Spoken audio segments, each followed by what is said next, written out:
السلام علیکم درنو لیدونکو، هیله ده ټول به روغ اوسئ راته. نن درته د پنه ډک داستان لرم. تمه ده تر پایه وګورئ او زما چینل در سره سبسکرایب کړئ. له 13 کالو څخه وروسته د ماشومتوب 4 ملګري سره یوځای کیږي. د خوړلو او څښلو څخه وروسته یې 4 ملګری د مجلس څخه بهر د یو کار لپاره وځي. 3 واړه ملګري وایي ښه د اولادونو په اړه مو ووایي. اولادونه مو څه کوي؟ یو وایي زما زوی زما د افتخار او سرلوړۍ سبب دی. هغه تعلیم وکړ، په شرکت کې دنده واخیسته او د شرکت د رئیس معاون دی. او زما زوی دومره پیسې لري چې خپل نږدې ملګري ته یې نوی ماډل قیمت ترینه موټر د کلیزې په مبارکۍ کې ډالۍ کړ. بل یې وویل زما زوی هم زما د افتخار او سرلوړۍ سبب دی.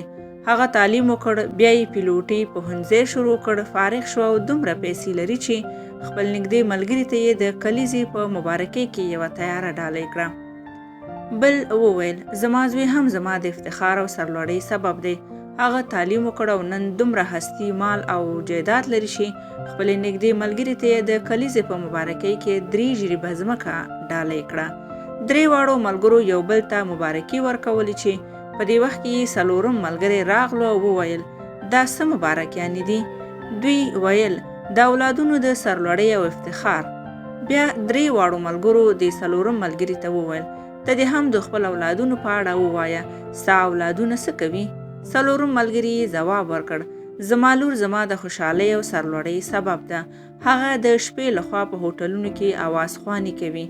3 واړو ملګري ورته وویل نه دا ستا د سرلوړۍ نه بلکې ستا د شرم او خجالتۍ سبب دی.